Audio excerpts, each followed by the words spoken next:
Studio Talk Show.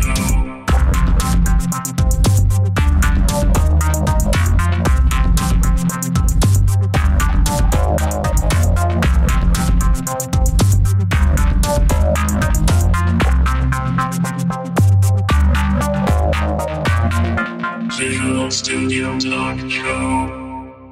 Bienvenue à une nouvelle émission du Visual Studio Talk Show, le podcast où on discute d'architecture logicielle avec la plateforme Microsoft. Mon nom est Mario Cardinal et je suis accompagné à l'animation de Guy Barrette. Bonjour Guy. Hey, bonjour Mario, ça va bien? Très très bien. Fin de l'été, on va se retrouver avec ce que les gens ne cessent de dire qu'il va y avoir une deuxième vague. Là, on se projette un peu en avant parce que là, nous, on est à la mi-juillet. On enregistre avec Félix Samevar, mais c'est une émission qu'on va publier début septembre. Donc, croisons-nous les doigts qu'en début septembre, on va encore circonscrit la pandémie, puis que on va quand même... Mario, sois positif. Pense positif. Bonjour Mario, bonjour Guy, un plaisir d'être avec vous autres aujourd'hui. Hey, ça va bien? Ça va très bien Guy. On espère qu'il n'y aura pas de deuxième vague. Hein. On reste optimiste. Exactement. Effectivement, il y a des gens qui disent de toute façon, on n'est jamais sorti de la première vague, donc... Il n'y aura pas de deuxième. On est toujours dans la première. Mais tant qu'on réussit au moins à pas faire... ce qu'il faut, c'est s'assurer qu'on n'ait pas trop de cas en même temps pour que le système hospitalier soit inondé. Parce qu'il faut être réaliste. Le virus est avec nous. Tant qu'il n'y aura pas de vaccin, il va continuer à se propager. Là. On entendait justement notre premier ministre au Québec cette semaine, un peu plus tôt cette semaine, qui disait le virus ne prendra pas de vacances parce que c'est la période des vacances beaucoup, en tout cas en Amérique du Nord.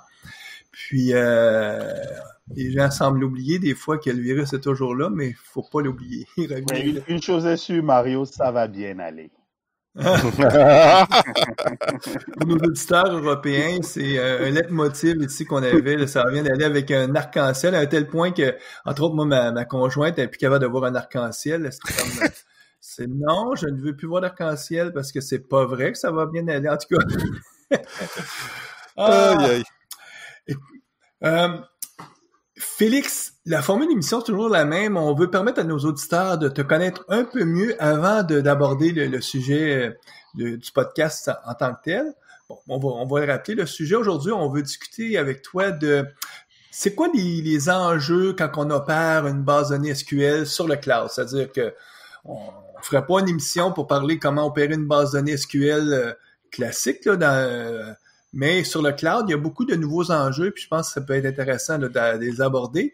Et ça donne que tu es quand même quelqu'un qui résout ce type de problème-là au jour le jour en tant qu'employé chez Microsoft. Donc, on a la bonne personne. Excellent. Moi, je te connais pas dans la mesure où je t'ai jamais rencontré. On a été mis en contact avec toi, Félix, par l'entremise de Alexandre Brisebois. Effectivement, j'avais un blanc. Espérons que c'est pas un début de...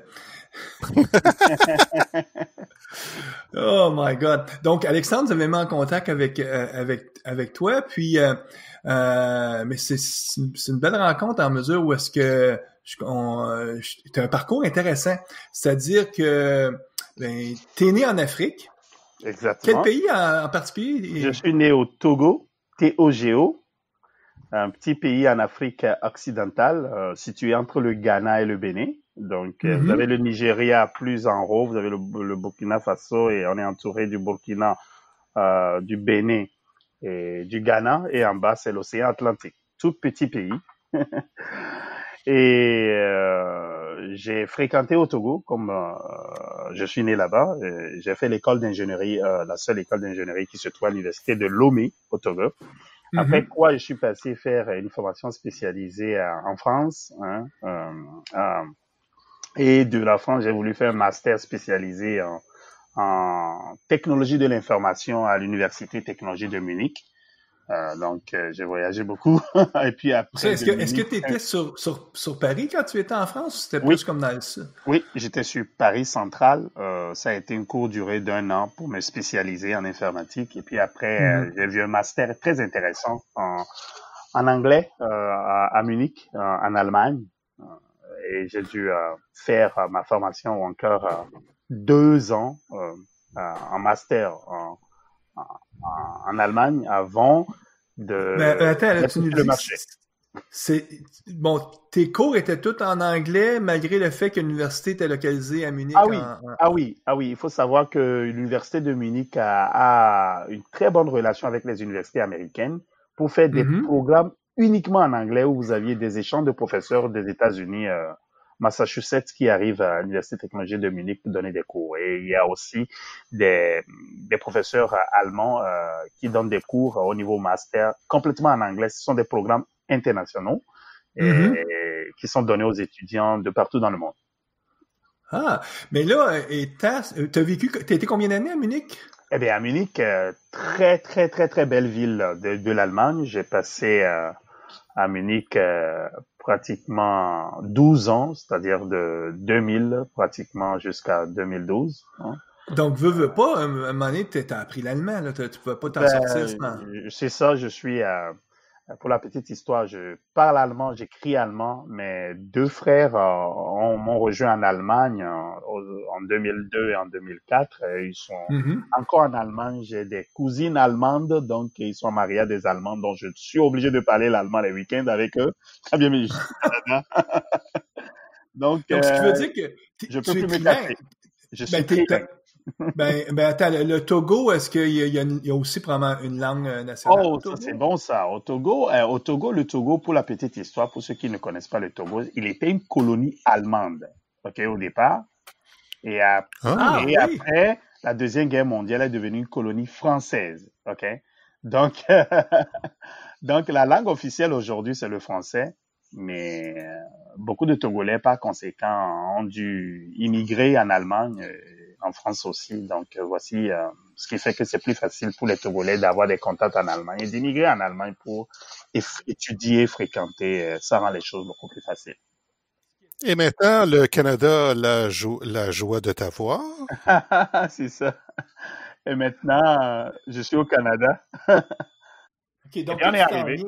Oui. Tu t'en viens. Est-ce que c'est sur Montréal en premier que tu t'es retrouvé? Non. Oui, quand je devais arriver au Canada, on m'a présenté le Montréal et Québec. Ben, c'est fait que j'avais des amis déjà qui étaient en France et qui sont arrivés comme chercheurs à Hydro-Québec. Ils sont encore là. Et ils m'ont dit, ben, écoute, Félix, pour être honnête avec toi, comme tu as une famille, pour vivre une belle vie de famille, je connaissais pas le Canada, il faut que tu sois à Québec, dans la ville de Québec. Parce que là, c'est beaucoup plus familial. Ce qui fait que moi, je les ai écoutés, j'ai choisi la ville de Québec. Ce qui fait que je suis resté dans la ville de Québec. Aujourd'hui, est-ce que tu demeures encore dans la ville de Québec? Oui, aujourd'hui, je demeure encore dans la ville de Québec, mais j'avoue qu'en tant que premier support ingénieur, ici, on nous appelle au Canada, puisque les noms sont bien réservés. Ici, on nous appelle des experts technologiques IT. Dans la province de Québec. Je suis dans la ville de Québec, mais couvre tous les clients de tout le Canada. C'est-à-dire depuis Vancouver jusqu'à la ville de Québec. On s'entend, la réalité étant que ces bases de données-là sont sur le cloud. Toi, tout ce que tu fais, c'est que tu te branches puis que le client soit à 4000 km plus loin en Colombie-Britannique, ça t'importe peu. C'est comme... Ça même. Oui. Sauf que parfois, il y a des engagements où tu dois vraiment te déplacer, aller voir le client. Ce qui fait que 2 semaines dans le mois, je suis quand même d'un avion à un autre à travers le Canada. Même maintenant, avec la pandémie et tout... Exception, et Dieu merci, avec la pandémie, moi, je remercie la pandémie d'une manière ou d'une autre. Parce que j'ai la chance de profiter de ma blonde, de ma femme. On dit que les Européens, c'est ma femme. De profiter de ma famille. Félix, tu as joint Microsoft en 2008, donc est-ce que c'est dès 2008 que tu as commencé à travailler avec Azure? Parce que le but, c'est de discuter justement d'Azure, des bases de données. Donc, quand est-ce que tu as commencé à faire ta marque avec Azure? Justement, j'ai commencé par faire ma marque avec Azure aux alentours de 2015, OK? Mais en 2008, quand j'ai joint Microsoft, je travaillais pas sur Azure. En 2012, quand j'ai joint le service premier, Azure était dans ses balbutiements. On l'utilisait, mais on utilisait beaucoup plus le IaaS, le IaaS. Donc, donc c'est de l'hébergement de bases de données c'est SQL l'hébergement directement sur le sur des cloud. machines virtuelles, ouais, dans le cloud. Mhm. Hein. Donc, à partir de 2015 réellement, on a commencé par utiliser Azure parce qu'en tant que client, en tant que consultant et ingénieur premier, on doit être au parfum de toute la technologie avec que la technologie ne soit adoptée partout dans le monde. Donc, 2016 a été vraiment l'année où tous les ingénieurs de Microsoft veulent pas à l'interne. Microsoft te forme, on te pousse à aller vraiment dans Azure, à maîtriser la technologie, spécifiquement dans ton domaine. Tu travailles avec des gros clients là, chez Microsoft, donc souvent on appelle ça premier parce que c'est les gens qui achètent justement du support à grand prix. Oui. Donc, tu es assez familier avec quelqu'un qui commence avec des bases de données sur le cloud. Il y a sûrement une série d'erreurs classiques qu'on peut faire. Est-ce que qui sont tellement récurrentes que tu es même capable de nous les nommer en disant, ben écoutez, c'est toujours à peu près dans la même séquence, ou c'est pas tout à fait ce qui se passe? Ah oui, effectivement, je crois que on dit que l'habitude est une seconde nature. Donc, le client a toujours habitué à avoir une base de données chez lui, dans son centre de données, et il a une façon de manager cette base de données. Alors, quand le client va dans le cloud, il se dit, ben, c'est aussi une base de données, ce n'est pas autre chose qu'une base de données. OK? Et je vais le manager comme j'ai toujours managé mes bases de données SQL. Les clients travaillent avec les bases de données SQL et de façon traditionnelle, ils ont les serveurs SQL dans le centre de données et ils ont accès à la machine physique ou à la machine virtuelle. Alors, ils ont la possibilité d'installer le produit et une fois que c'est installé le produit, ils ont accès au produit sur un environnement Windows au départ jusqu'en SQL 2017 où on peut installer aussi sur Linux. Et ils ont l'impression de posséder le produit. Eh bien, lorsqu'ils vont dans le cloud, eh bien, ils ont 3 choix. OK? Ils peuvent passer directement, comme ils le font toujours dans le centre de données, sur SQL, sur les machines virtuelles, ce qu'on appelle le IaaS, ou ils vont passer sur la version de SQL qu'on appelle le SQL PaaS, SQL Azure Database, ou le SQL qu'on appelle SQL Managed Instance, qui est beaucoup plus proche de SQL IaaS, mais c'est un PaaS beaucoup plus amélioré que Microsoft a créé comme solution intermédiaire pour faire ce qu'on appelle le lift and shift, c'est-à-dire pour faire une migration rapide. Alors, lorsque le client se retrouve sur SQL, sur les machines virtuelles, eh bien, le client se sent à l'aise parce qu'il n'y a pas grand changement pour le client. C'est une machine virtuelle et le client travaille là-dessus. Dans ce cas de figure, le challenge du client, c'est comment est-ce que je vais gérer la capacité dans l'environnement virtuel cloud de Microsoft pour avoir les mêmes performances que ce que j'avais dans mon propre centre de données. C'est le grand challenge du client au départ, puisque le plus souvent, les machines qu'on a ne correspondent pas exactement aux machines qu'on a dans les clouds. Le réseau qu'on a, ce n'est pas la même chose que le réseau qu'on avait. Il y a des questions qu'on se pose et la définition de la capacité n'arrive pas vraiment à matcher complètement ce qu'on a dans le cloud. Et parfois, les clients sous-dimensionnent les VM dans le cloud ou surdimensionnent les VM dans le cloud. Et dépendamment du modèle de coût qu'on a choisi, on devient surpris et beaucoup de clients commencent par dire, ben, OK, c'est plus cher pour moi de manager mon SQL dans le cloud que de le manager dans mon propre centre de données. Alors que si on fait la bonne chose, ben, on voit qu'il y a un gain énorme dans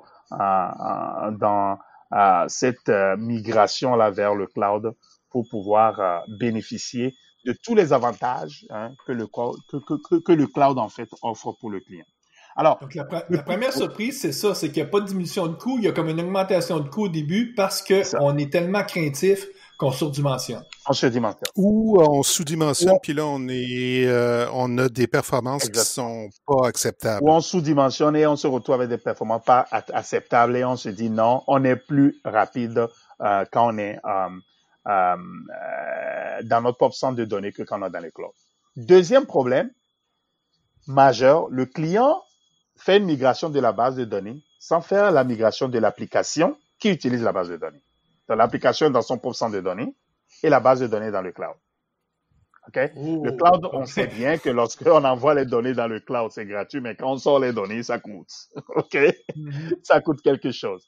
Alors, du coup, les problèmes de réseautique, même au niveau du client, le réseau entre le client, la bâtisse du client, l'immeuble du client ou les bureaux du client vers le cloud, parfois les clients n'ont pas une bonne bande passante. Du coup, ayant mis la base de données dans le cloud et l'application chez eux, dans leur bureau, l'application devient très, très lente. Et c'est un problème, en fait, de base passante entre le cloud de Microsoft et leur bâtisse et leur environnement. Les clients qui ont ExpressRoute sont beaucoup plus chanceux. Et les clients qui créent des VPN passent pas Internet. Il y va de tous les problèmes inhérents de sécurité. On va en discuter de bande passante, de performance. Et j'ai vu des clients qui ont mis leur base de données dans le cloud, l'application. Ici au Canada, je parle d'ici même à Québec, dans la ville de Québec, au gouvernement, où ils sont obligés d'aller ramener les bases de données du cloud dans leur propre centre de données. Okay? Souvent, ça arrive parce qu'on fait un projet genre migration des bases de données, parce qu'on est très organisé en silo, puis donc c'est pas du tout le groupe qui s'occupe, lui, des applications, il est pas du tout impliqué, il sait même pas. Il l'apprend même quand ça va mal, que les bases de données sont plus locales. Puis là, ils font, là, si un architecte, lui, il allume en disant « Voyons, qu'est-ce qu'on vient de faire? » Mais souvent, les gens qui s'occupaient des bases de données, eux, étaient pas conscients de l'impact que ça aurait sur la performance. Exactement. Ça, c'est les erreurs de débutants que beaucoup de clients font en faisant cet exercice-là. Le second volet, c'est lorsqu'on fait une migration vers une base de données PaaS, Platform as a Service. Mm-hmm. Alors, là, on n'a plus accès à la machine Windows, on n'a plus accès à l'instance de SQL, on a accès à ce qu'on appelle un endpoint qui est représentatif de l'instance SQL. Et du coup, sur cette représentation de l'instance SQL, on n'a qu'accès à la base de données qui constitue la base de données où le client va mettre les données de l'application utilisée. C'est là où le client fait encore beaucoup plus d'erreurs. Là, carrément, les développeurs disent, je n'ai pas besoin d'administration de base de données, j'ai ma base de données, je suis indépendant, je peux tout faire. C'est l'objectif. Mais alors, ce qui se passe là, comme le développeur n'est pas un administrateur de base de données ou un système administrateur, il va faire des erreurs énormes encore là-bas dans le dimensionnement de la capacité de la base de données. Ça, c'est le tout premier erreur que le développeur va faire. Donc, si je t'entends bien, Félix, c'est pas parce qu'on va avec la formule plateforme plutôt que la formule infrastructure qu'on ne doit pas toujours continuer à dimensionner la charge, puis c'est très facile. Exactement, c'est très facile de faire des erreurs. Ça, c'est le premier point, le dimensionnement. Le second point, parce qu'on va en PaaS, une base de données SQL a besoin d'avoir de la maintenance qui doit être faite régulièrement. Et le client ne le fait pas. Par exemple, la mise à jour des index, la défragmentation des index, la mise à jour des statistiques, parce que c'est un modèle PaaS, le client pense que Microsoft le fait en arrière-plan. Non, Microsoft le fait pas en arrière-plan. Tu dois le faire toi-même. Du coup, on a vu des clients, jusque même dans la COVID, où on nous appelle en urgence, même les samedis et les dimanches, qui ont des bases de données et que tout d'un coup, la base de données est là, elle n'est pas maintenue et l'application devient extrêmement lente. Pour se rendre compte que, eh bien, les statistiques ne sont pas mises à jour. Les statistiques n'étant pas mises à jour, l'optimisateur de SQL va prendre des mauvais plans. Eh bien, quand il prend un mauvais plan, eh bien, ce mauvais plan n'était pas approprié pour la requête qui s'en vient. Eh bien, une requête qui prenait 2 secondes prend finalement 4, 5, 6 secondes.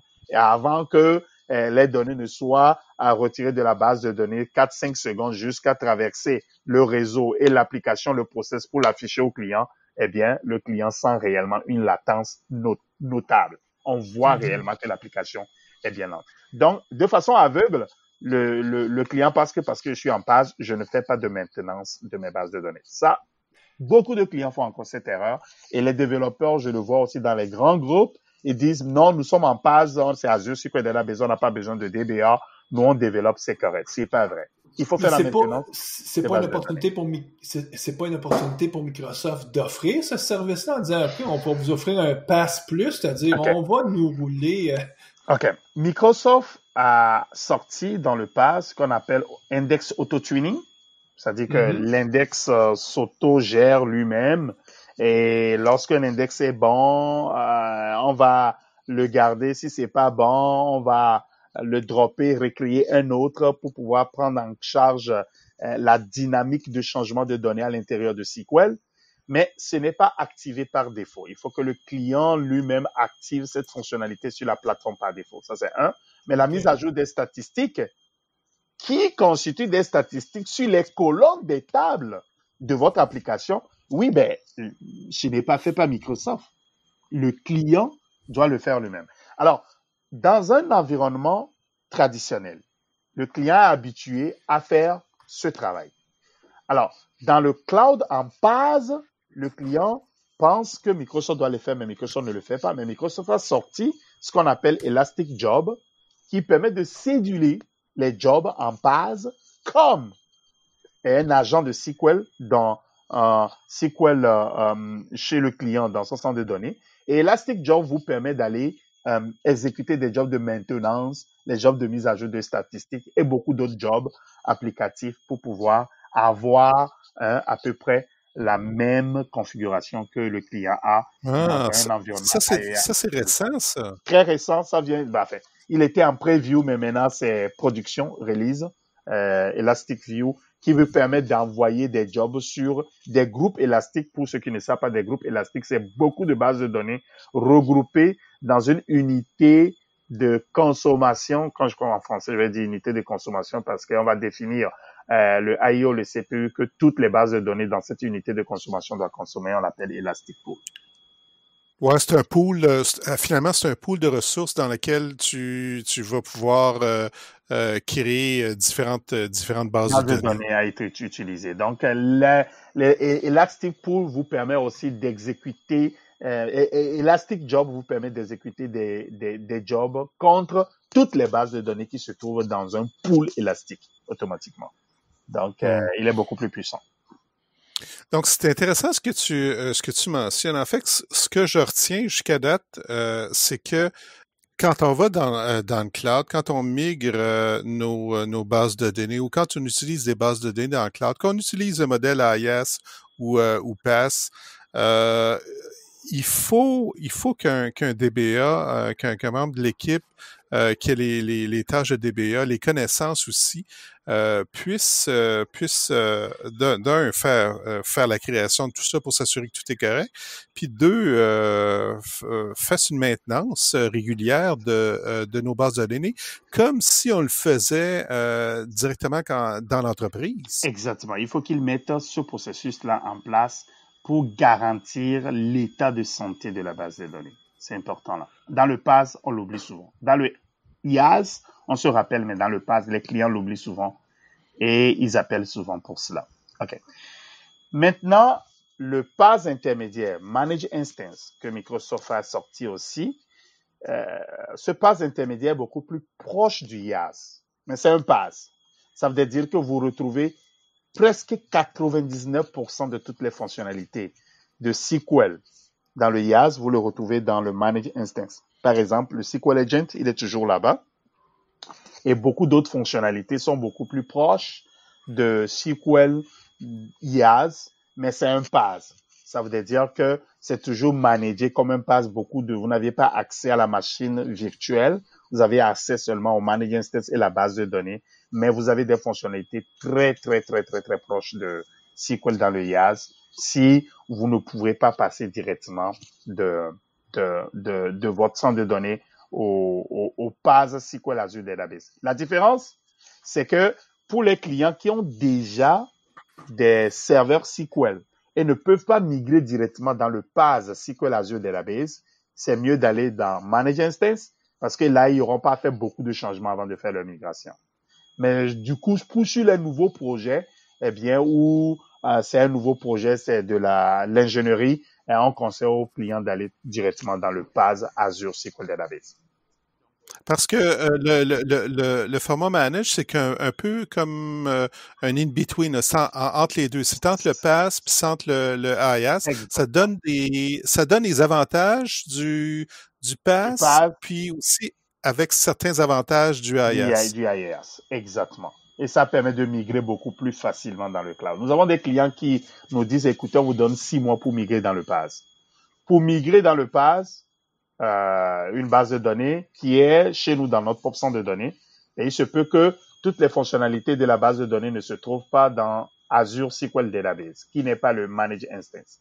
Donc, les changements à faire pour que ce soit compatible peuvent prendre du temps. Alors, on va choisir le Managed Instance pour cette opération-là. Pour le temps qu'on a, on ira plus vite en migrant dans le cloud, par exemple. OK.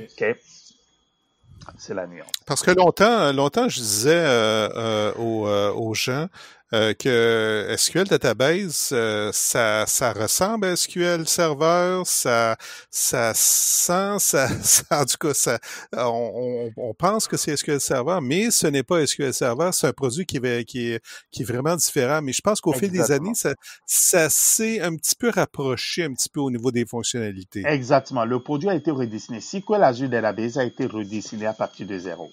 OK? Et ce n'est pas l'engin qui est à l'intérieur est un engin de SQL, donc comprend le langage SQL, mais la technologie derrière, c'est une technologie de Ring, je donne ce workshop souvent, qui sont des endpoints TDS, qui est complètement architecture derrière différent, complètement de l'architecture SQL que nous connaissons. Mais l'engin, c'est un engin SQL, et qui réagit comme SQL. Ce qui fait qu'au fil des temps, on a dû implémenter les fonctionnalités qu'on avait déjà dans SQL qu'on connaît, dans ce nouveau engin-là, pour pouvoir diminuer le gap entre le SQL traditionnel et le SQL Azure Database. Hein? Mais l'engin se trouve être le même engin, mais la technologie de développement derrière, quand vous le voyez, le schéma, c'est différent. Non? Et tu parles du SQL qu'on connaît, mais le SQL qu'on connaît, de quelle version tu as en tête? Parce que tu sais, un peu plus tôt, tu parlais quand on doit migrer vers le cloud des bases de données, mais souvent, il y a des clients qui ont des grandes surprises, c'est-à-dire qu'il y a une partie de leur parc de SQL qui sont des fois en 2008 ou même sur des vieilles BD 2000, donc ça devient... il y a une première étape qui est juste, il faut ramener toutes nos BD à la version au moins 2016 avant d'être capable de faire du... Oui, mais c'est une très bonne question. D'abord, pour les clients qui veulent migrer, c'est très important. Là, je peux pas faire de backup de mon SQL à la maison, là, dans mon centre de données, le mettre dans SQL Azure Database. Il n'y a pas de compatibilité. Le backup restore, il y en a pas. Donc, Microsoft donne des outils qui me permettent de convertir ma base de données, ok, de la version de SQL, ce qu'on appelle on-premise, vers la version de SQL dans le cloud. Ok, on a des outils comme le DMA, Data Migration Assistance, qui, vous le voyez sur le portal de Microsoft, depuis SQL 2005, il pourrait vous migrer la base de données vers SQL Azure Database PaaS, ok, depuis la version de 2005. Un outil spécialisé me permet de faire ce travail. Cet outil me permet de voir les breaking changes, c'est-à-dire que les fonctionnalités qui ne vont pas fonctionner dans Azure SQL Database, les change in behavior, les fonctionnalités qui vont changer de comportement, et aussi, il va me permettre de migrer et le schéma de la BD et après la donnée pour que ce soit compatible à SQL Azure Database. Donc, à partir de SQL 2005, un DMA me permet de faire cette migration-là. OK? Maintenant, pour les clients qui se disent que je veux aller, les versions de SQL d'Azure, ça ne correspond pas. Quand vous voyez le numéro du build, ce qu'on appelle le build number en anglais, ne correspond pas exactement au numéro de build de SQL que nous connaissons on-premise. C'est-à-dire que SQL sert à que nous installons nous-mêmes sur nos machines et sur nos VM. Ça veut dire que c'est des produits différents. C'est pas le même produit. Ils ne sont que compatibles, mais ce n'est pas le même produit. Puisque le numéro de build, un build, c'est un build, comme on le dit là, quand les développeurs développent un produit, ils ont un numéro attaché à chaque version, ce qu'on appelle le numéro de build. Ce sont des numéros de build différents dans SQL Azure et dans SQL on-premise, c'est-à-dire SQL que nous installons nous-mêmes sur nos VM. Donc, c'est deux produits différents. Il n'y a pas de compatibilité là. Il y a pas de, c'est pas le même produit qu'on a mis dans le cloud, mais ce sont des produits compatibles. D'où un logiciel pour pouvoir faire la liaison entre les deux. Deuxième problème que nous voyons chez les clients, c'est que lorsqu'on fait une migration, il n'y a pas une étude de performance. Comment est-ce que dans la capacité et l'architecture que j'ai choisie dans le cloud, comment est-ce que mon application qui était chez moi dans mon centre de données, on-premise, peut réagir sur l'infrastructure qui se trouve dans le cloud? Le client ne le fait pas souvent et on est surpris en performance. Microsoft a sorti un outil qu'on appelle le DEA, Data Experimentation Assistant, qui nous permet de faire quelque chose de fantastique. Il nous permet de rejouer les transactions que nous aurons capturées au préalable dans notre propre centre de données, de les rejouer sur une autre base de données et d'aller voir pour ces transactions-là l'écart de performance, OK, entre ce qui s'est passé chez moi dans mon propre centre de données et ce qui se passerait dans le cloud. Data Experimentation Assistant. Hey, c'est génial cet outil-là parce que on penserait que pour faire ce genre de test-là, ben ok, je migre mes données, par exemple, je crée ma base de données dans le cloud, je migre mes données. Là, mon application, je la fais taper sur cette base de données-là, je regarde un petit peu c'est quoi les résultats. Mais là, c'est vraiment comparé avec les transactions. Là, c'est comme du 1 pour 1, puis tu peux faire c'est ça, voir les différences au niveau des. Exactement. Et il vous donne un rapport transaction par transaction comparé un A et B sur votre serveur et sur un autre serveur. Il vous fait une comparaison A et B. Et vous voyez vraiment, est-ce que la transaction chez moi, elle est beaucoup plus rapide ou moins rapide que quand je l'ai exécutée dans un autre environnement ou dans le cloud. Hein? Et il vous donne un rapport là-dessus. Ce sont des outils d'ADMA et DEA, des outils d'aide à la migration vers le cloud. Okay. Puis là, c'est intéressant parce que en faisant cette étude-là, bon, on peut dire, ok, j'essaie avec telle capacité, ok, parce qu'à un moment donné, il faut en choisir une. Puis là, on voit les résultats, on dit, oh non, on passe de performance. Donc là, on augmente, on a peut-être shooté trop haut. Là, les performances sont très bonnes, mais si ensuite on peut tweaker un petit peu là, la taille des ressources. Puis c'est comme ça qu'on réussit à ne pas jeter notre argent par les fenêtres. Exactement. Sur la partie la plus sensible de mon application, si je peux le localiser par les requêtes ou par l'application même en exerçant l'application sur la BD et en collectant les données relatives aux transactions qui vont être jouées, je peux aller voir réellement ce que j'appelle le critical path de mon application. Je peux aller rejouer cela pour comprendre le comportement de mon application. Et même, je peux aller tweaker plus, changer les configurations et voir l'effet de la configuration que j'ai changée sur les requêtes qui viennent sur cette capacité-là que j'ai tweakée, la configuration que j'ai changée.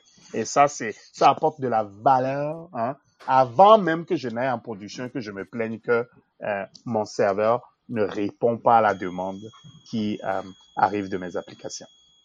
Puis toute cette opération-là peut prendre quelques jours, une semaine, le temps de... Je l'ai souvent fait avec les clients. Donc, la collecte des données, ça dépend du volume des données qui arrivent sur le serveur.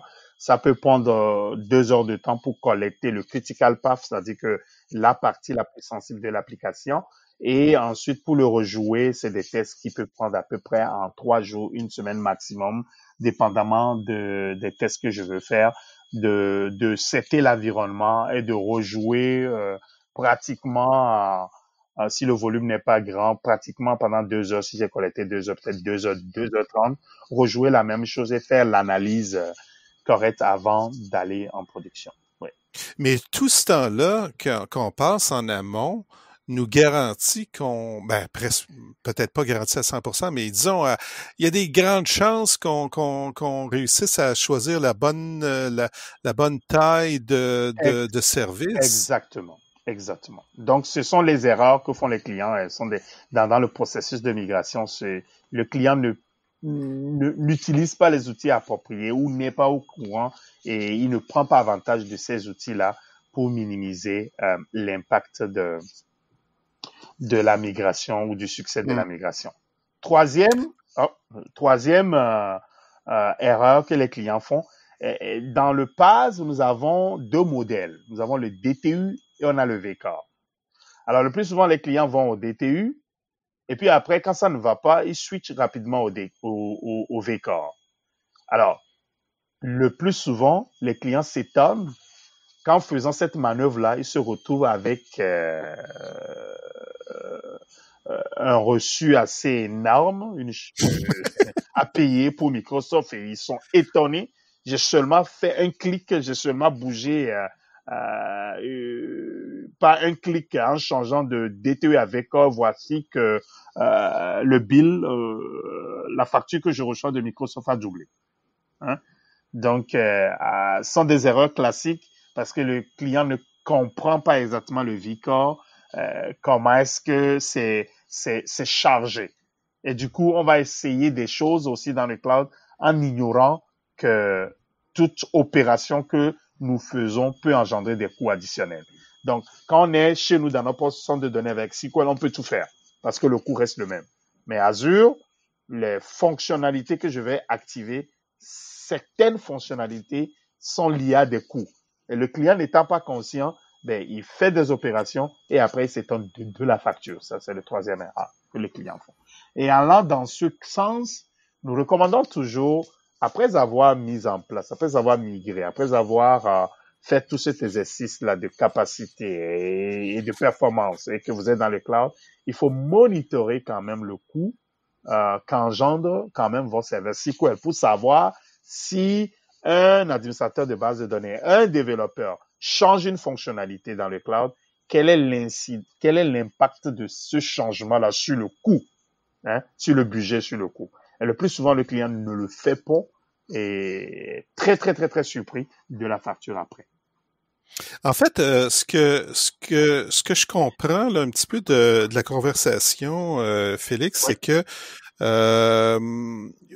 il y a beaucoup de clients, de façon générale, parlons de façon générale, il y a beaucoup de gens ou de clients qui semblent utiliser les bases de données dans Azure comme si sans y mettre les efforts de maintenance. Donc, en pensant que ça allait être magique, puis tout allait se tweaker, puis se configurer, puis s'optimiser par soi-même. Et c'est pas le cas. C'est pas le cas parce que le contenu de ta base de données, Microsoft ne le sait pas. Tout ce dont je dis là, ça a rapport avec le contenu et la charge qui vient sur ta base de données. Microsoft ne le sait pas. Et c'est tout à fait normal que c'est le client qui doit se charger de ça. Parce que le contenu de tes tables, tes structures, la donnée même, la répartition statistique des données dans les tables, Microsoft ne le sait pas au départ. OK? Ouais. C'est le client qui le sait. Donc, cette portion-là de la connaissance, le client l'ignore. Puis en entreprise, quand tu es en entreprise, c'est un DBA qui s'occupe de ça. Donc, quand tes bases de données sont dans le cloud, il faut que le DBA continue à faire ce travail-là. Donc, il est aussi nécessaire. Oui, en entreprise, très, très, très bonne question, Guy. En entreprise, le client se rend compte maintenant qu'on est passé d'un modèle développeur administrateur qu'on appelle opération à un modèle DevOps, d'où dans le cloud le modèle DevOps. Ce sont des développeurs qui vont commencer par faire des travaux d'opération. On parle maintenant de DevOps et c'est en entreprise maintenant c'est les DevOps qui constituent comme un pont entre les deux rôles qui essaient de faire ce travail. Ouais. Et j'aimerais t'entendre au niveau de l'importation des données, parce que là aussi, il doit y avoir de grosses surprises. OK. Au niveau de l'importation des données, lorsqu'on utilise les outils de Microsoft, il n'y a pas grande surprise au niveau de l'importation parce que les données qui sont envoyées dans le cloud étant gratuites, lorsque les structures des bases de données ont été bien importées, les données s'importent beaucoup plus facilement. Mais au cours de l'importation, comme je l'ai vécu chez beaucoup de clients, on peut subir des problèmes de performance énormes. J'ai fait des importations chez un client qui a duré plus de 48 heures. Alors, quand la capacité de Azure proprement, on est tombé à une importation de la même quantité de données qui est autour de 250 à 500 gigas de données. On a fait en 30 minutes. OK? Donc, grosse surprise dans le dimensionnement pour pouvoir faire l'importation et après l'importation, sous-dimensionné pour pouvoir faire la production. OK? Donc, ce sont des patterns qu'il faut connaître.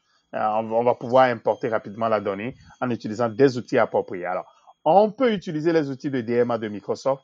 On peut écrire soi-même aussi des paquets SSIS pour pouvoir loader les données. Hein? Comme c'est le cas des projets assez complexes où on a des bases de données multi-tenants, où il faut importer des tenants différents dans une base de données Azure. On va aller utiliser, puisqu'on ne peut pas stopper la progression ou l'exécution ou l'application qui envoie les données dans la base de données on-premise. On va utiliser les paquets SSIS pour faire une extraction assez intelligente et les loader progressivement dans SQL Azure. Donc, tout cela va demander une autre gestion de capacité pour le serveur qui se trouve dans le cloud ou la base de données qui se trouve dans le cloud. Une fois que l'importation est finie, on va recalibrer pour éviter les coûts additionnels et des surprises désagréables. Mais c'était assez simple comme pattern, hein? C'est-à-dire que tu surdimensionnes pour te donner de la capacité à importer rapidement. Ouais. Puis une fois fait, ben tu descends la capacité. C'est comme un robinet, hein? Comme un robinet, exactement. Mais le plus souvent, quand on surdimensionne, une fois qu'on a fini, soit les clients laissent ça, et bien ils ont des serveurs, ils laissent les serveurs surdimensionnés, ils prennent des coûts additionnels alors qu'ils pouvaient sauver ces coûts-là. Parce qu'il ne faut pas oublier dans le modèle cloud, c'est des coûts. C'est des coûts à l'heure. Et plus on ne fait pas attention à ça, plus on paie beaucoup plus pour le cloud. Et on se dit que le cloud est beaucoup plus coûteux que quand j'étais chez moi dans mon propre centre de données. Ouais, effectivement. À moins que tu aies eu de la croissance, mais si tu n'as pas eu de croissance, si tu n'as pas eu de croissance. Pratico-pratique, ça devrait toujours être moins cher être sur le cloud qu'on-premise. Exactement, si tu fais la bonne chose. Hein. Moi, j'ai vu des clients qui sont passés je ne vais pas appeler le nom des clients, mais qui sont passés à 600% le coût qu'ils avaient il y a 6 mois. Et le client il était pas du tout content, là. Juste à partir de quelques changements seulement. On parle de beaucoup de milliers de dollars canadiens, là. Mais là, vous les avez ramenés quand même à moins que 100%. Ah oui. Et le client voit réellement que toute une action simple, parce que ça paraît plus simple, une action simple à faire sur une base de données dans le cloud peut engendrer des coûts énormes si on ne prête pas attention. Alors, mais avec pense-y quelques secondes. Tous ces coûts additionnels-là, c'est un montant là qui est quand même, ça doit être un montant qui est quand même important. Écoute, c'est le salaire de peut-être, je sais pas, moi je dis ça comme ça, mais peut-être 2 DBA à temps plein. Peut-être un salaire de 3 DBA pour toute une année. Ben oui, qui pourrait s'occuper de la maintenance. Ça, c'est comme c'est frustrant là parce que là tu dis ben si la société ou la compagnie avait investi dans des ressources, il serait peut-être pas rendu là. Exactement. Donc c'est ça pourquoi nous disons souvent aux clients, lorsque vous voulez appeler des experts au début, ils vont vous donner ils vont partager avec vous autres ou à travers ces podcasts là, j'invite les gens à les suivre. Ils vont vous donner des idées de ce qui est fait et comment est-ce que ça se fait correctement pour éviter quand même ces erreurs là qui en fait sont très très faciles à faire mais qui sont coûteux en argent à la fin. Donc, soit amener les développeurs en formation pour qu'ils comprennent bien le produit, comment ça fonctionne, ou soit engager des DBA pour vous aider continuellement à faire cet exercice-là. Oui. Ben moi, je te dirais, chacun son métier. Je pense que c'est important le métier de DBA là. Puis c'est pas parce que nos bases de données on les voit plus, ils sont plus physiquement là, ils sont plus dans notre centre de données, mais sont loin. Souvent c'est ce qui va être le talon d'Achille d'un système. la base de données Exactement, parce que le DBA, il s'occupe aussi de la sécurité. J'ai vu des clients qui sont partis dans le cloud qui pensaient qu'ils étaient bien sécurisés. Ils n'avaient pas de DBA. Le DBA aussi, c'est quelqu'un qui s'occupe aussi de la sécurité de la base de données, de l'architecture de sécurité. Et ils se sont rendus compte, j'ai dû démontrer à des clients qu'avec la façon dont vous avez seté vos bases de données là, dans le PaaS, et que n'importe qui dans le monde peut avoir accès à vos bases de données. Ils ne me croyaient pas et on a démontré, ils ont tenu la tête. Donc, le DBA s'occupe aussi de la partie sécurité. Il comprend comment est-ce qu'on a accès à la base de données PaaS et va bâtir ou bien va conseiller, va travailler avec les autres architectes pour mettre en place une architecture qui permet, en fait, d'éviter que les gens aient accès à vos données dans le cloud. Hein? Donc, le DBA ne fait pas que la base de données, c'est un rôle, comme tu le dis, je suis d'accord avec toi, Guy Barrett. Il y a beaucoup, bien au-delà de la BD, des rôles que joue le DBA. Parmi ces rôles, il y a aussi la sécurité et l'accès aux bases de données. Puis Dieu sait que question de sécurité, là, avec tous les brèches là qu'on entend parler, il y en a une importante à chaque mois. C'est important de mettre les sous aussi sur des ressources qui comprennent ce qu'ils font, qui sont capables de sécuriser ces données-là. C'est trop important. Là. Exactement. Quand on entend les breaches de sécurité dans le cloud avec les cartes de crédit, dans les clouds Amazon, on en a entendu parler entre-temps aux États-Unis. On voit que Amazon se défait et dit, mais c'est le client qui n'a pas mis les bonnes pratiques sécuritaires quand ils sont partis dans notre cloud. Amazon le disait.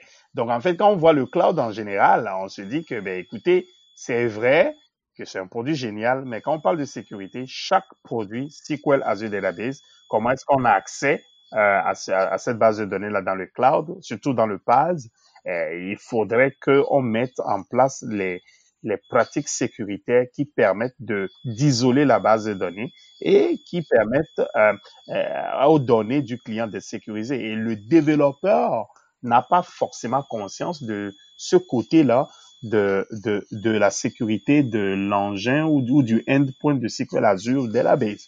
Et un DBA ou un architecte sécurité ou un architecte entreprise en combinaison avec les DBA sont les personnes les plus adaptées pour pouvoir définir cette architecture et le comprendre, le tester, le sécuriser avant que le développeur ne mette son code dans la base de données même qui a été créée.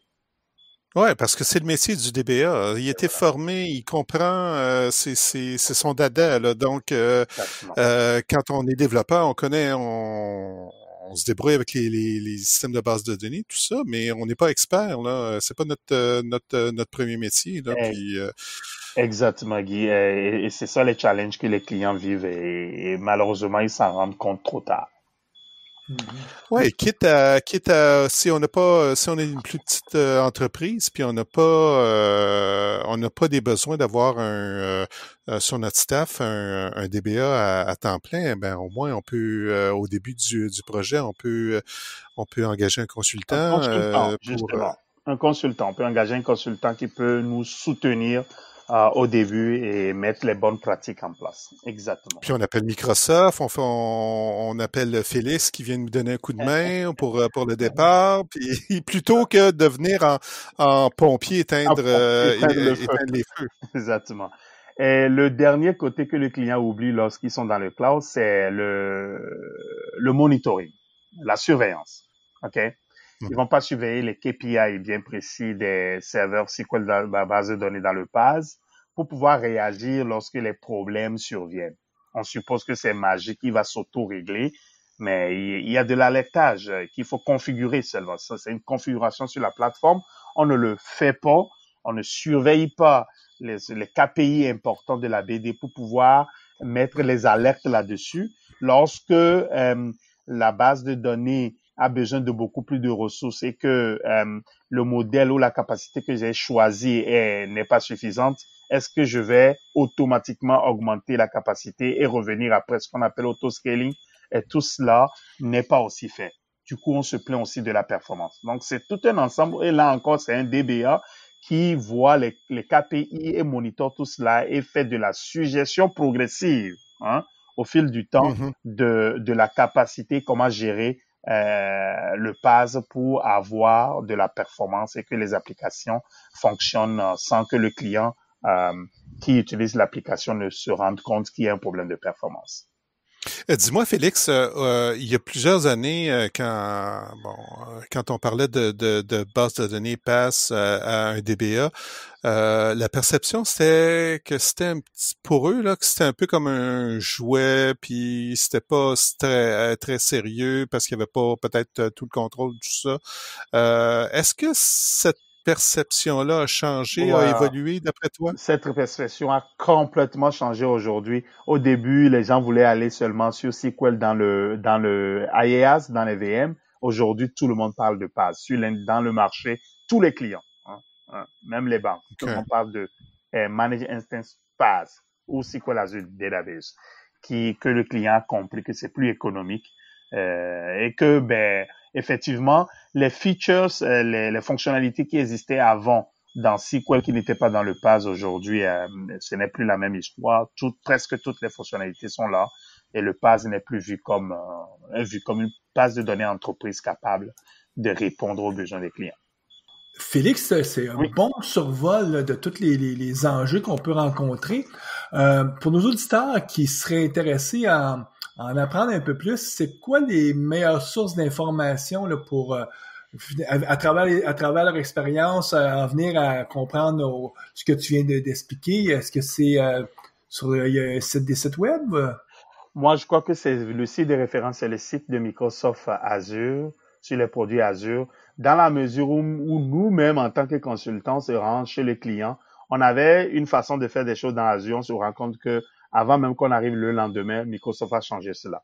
Mais une fois que c'est changé, on le documente très bien sur MSDN, sur le site de Microsoft, sur le produit lui-même. La meilleure référence, c'est là-bas. Parce qu'une fois que c'est changé, tu es au courant. Pour éviter que tu paies un livre et que le livre est désuet. Après 2 mois ou 2 semaines, quand les choses vont changer, le livre n'est plus à jour. C'est la meilleure référence. On va inviter nos auditeurs à aller voir, à suivre le site. On va mettre le lien, nous, sur la page web. Exactement. On va mettre le lien sur la page web. On te remercie encore. En tout cas, ça fait une bonne vue d'ensemble de quels sont les enjeux les plus typiques. Puis, nous, on va souhaiter à nos auditeurs bonne programmation. On les revoit le mois prochain. Puis on te remercie encore une fois, Félix. Oui, merci Félix. Ça a été super intéressant. En tout cas, ça m'a comme allumé certaines lumières. Là. Donc, je suis très heureux de la conversation. Merci beaucoup. Merci beaucoup, Mario. Merci, Guy, de m'avoir invité. Ce fut un plaisir de partager tout cela avec vous autres. C'est nous qui te remercions. Bonne soirée. À la prochaine. À la prochaine.